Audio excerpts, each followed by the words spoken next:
கொலைகாரன் நடிச்சிருக்கு. ஏன் இந்த மாதிரி கொலை பண்ணிட்டே அலையிறீங்க? அதாங்க நானும் கேட்குறேன். ஆக்சுவலாக எனக்கு ஏன் இந்த ரொமான்டிக் ஹீரோ வச்சுக்கிட்டு எதுக்கு சீரியஸான படங்கள் பண்ணுறீங்கன்றது என்னோட ஆதங்கமும் கூட. ஒவ்வொரு ப்ரெஸ் மீட்லேயும் தயவு செஞ்சு நீங்கள் ஃப்ரண்ட்டில் உட்காந்து டேரக்டர்ஸ் இந்த கேள்விலாம் கேட்டு அவங்க மனசு கொஞ்சம் மாற்றி விடுங்க. நீங்கள் ஆக்சுவலாக அப்படியே தான் வந்துட்டு இருக்கு எல்லா ஸ்கிரிப்ட்லேயுமே. சீக்கிரமாக ஒரு ரொமான்டிக் ஸ்டோரி கொண்டு வந்து. ஆமாம் சார், எது உண்மையானு கேட்டால் பரவாயில்ல சார். நானுமே ட்ரை பண்ணுறேன் சார். நான் அப்பப்போ கொளுத்தி போடுறேன், ஏதாவது பண்ணுவீங்கன்னு ஒன்றும் செய்ய மாட்டேங்கிறீங்க சார். நீங்களே சொல்லுங்கள் சார், யார்கிட்ட போய் தொடர்பு வச்சுக்கணும்னு சொல்லுங்கள், நான் வச்சுக்கிறேன்.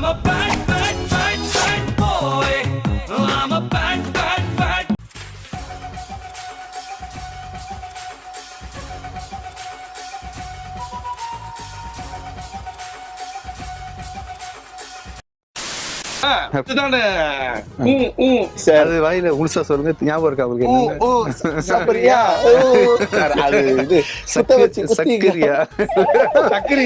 சக்கரியாவா? உங்களுக்கு அப்படியே கேட்டுச்சா?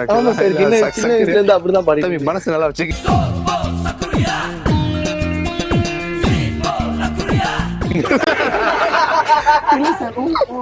அப்ப அது சார் குத்த வச்சு குத்திக்கவா சொல்லுடி ரதா. ஆமாப்பா, அது வந்து வேற, அது நல்ல மீனிங்ல எடுத்துக்கணும் சார்.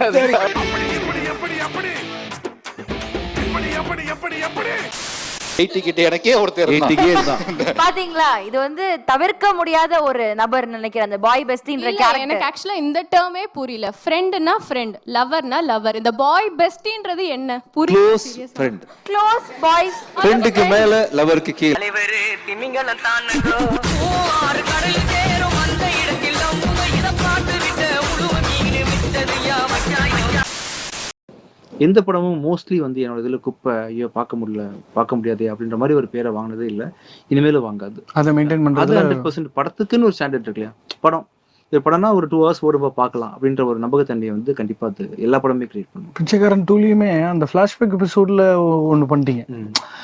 முன்ன பின்ன ஒர்க் ஆகல, அதெல்லாம் தாண்டில that flashback episode that hold அந்த பிரதர் சிஸ்டர் பாண்டிங்கில் வந்து ஒன்று ப்ளே பண்ணி தான். தமிழ்நாட்டிலையும் ஹிட்டு தான் ஆக்சுவலாக. இது பெரிய அமௌண்ட் ஷேர் பண்ணியிருக்கு. ஆந்திராவில் தமிழ்நாடு கொஞ்சம் பெருசாக பண்ணியிருக்கு. உங்களை மாதிரி இன்டெலிஜென்ஸ்க்கு மட்டும் அது ஒர்க் ஆகும். நீங்களாம் உலக படங்களை பார்த்துட்டு எங்க பிள்ளைங்க எல்லாம் பயங்கரம், எங்களை பார்த்த தமன மயங்கி ஓய்ந்துரும். சக்தி ஸ்ரீன்னு ஒருத்தங்களும் ப்ளஸ் மார்க்னு ஒருத்தவங்க பாடிப்பாங்க. அது என்ன சொல்றாங்க? அது மக்காயலா அப்படின்றாங்க. அந்த லைன் என்னது? அது மக்காயலான்னு என்ன அர்த்தம்னா, ஏதோ ஒரு லைன் சொல்றாங்களே, மக்காயலா சம்திங் எல்ஸ். மக்காயலா காயமாவா, அதோட அர்த்தம் என்னன்னு இப்ப சொல்ல போறாரு. அதுக்கு அர்த்தம் வந்து யார்ட்டையும் சொல்லாதீங்க, உங்களுக்கு மட்டும் சொல்றேன். Nakka Mukka and dilemma. அவ்வளவுக்கு கிரைண்டரா கிரைண்ட் பாஸ். நீங்க ஒரு வில்லேஜ் விஞ்ஞானி பாஸ். என் மூஞ்சிக்கு முன்னால புகழாத, அது எனக்கு பிடிக்காது பாஸ். நீங்க ஒரு வில்லேஜ் விஞ்ஞானி பாஸ். உங்களை வச்சு ஒரு ஃபைட் சீன் பிரம்மாண்டமா இருக்கு. அடுத்தது ரெண்டாவது வந்து இந்த ரொமான்ஸ் அந்த ஒரு இருக்கு, அதுவும் பயங்கரமா இருக்கு. அது ஓகே. குப்பம் ஆந்தம் பண்ணிருந்தீங்க, அது இருக்கு. சம அதுல வந்து உங்களுடைய டான்ஸ் நான் பார்க்கணும். அதுவும் இருக்கு, ஃபுல் டான்ஸ் இருக்கு. பக்கா இருக்கு. அடுத்தது சம பக்கா இருக்கு. சோ அதுக்கு அடுத்தபடியா இந்த படத்துக்காக அந்த டைரக்டர் அவார்டு வாங்கணும். அது அப்புறம் வந்துரும்.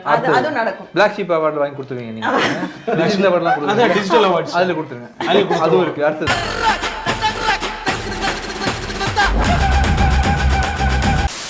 திரும்ப அதே தான் பண்ண போகிறோம் சார். இந்த பல்லுக்கு ஏதாவது லைட்டாக ட்ரீட்மெண்ட் ஒயிட்னிங் அந்த மாதிரி? அதில் இந்த க்ளோஸ்அப்னு ஒரு பேஸ்ட் கேள்விப்பட்டிருக்கீங்களா? அதில் ஆடு கொடுத்துருக்காங்க. நல்லா ப்ரெஷ் பண்ணோம்னா வெளியாயிரும்.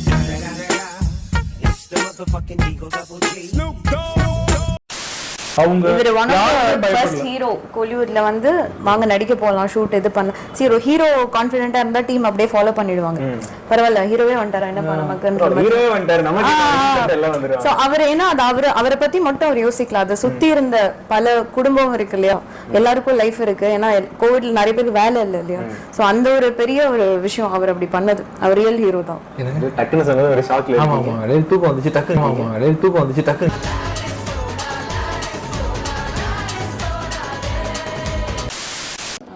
நம்மளும் இப்படி தாங்க, ஒத்துருமே இல்லை. என்ன பண்றது? இல்லை நானே வருவேன், திருப்பி வந்துடுவேன். ஆனால் சார், நான் உங்களை பழையபடி ஸ்பாட்டிஃபைலே சந்திச்சுக்கிறேன் சார். ஸோ சூப்பராக போச்சு. முடிஞ்சிச்சு சார். அப்படியே இறுதியாக நீங்களே சொல்லி முடிச்சிருங்க. என்ன சொல்றது, உண்மையிலேயே வந்து சின்ன வயசுலேயே வந்து மியூசிக் வாசிக்கிறாரு. காலை அழகாக வச்சு உட்காந்து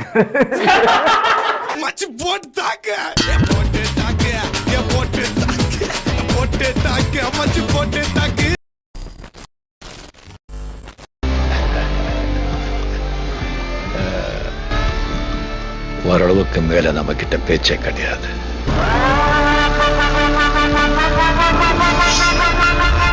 Subscribe. ஆமா, நீ என்னமோ சொன்னீங்க.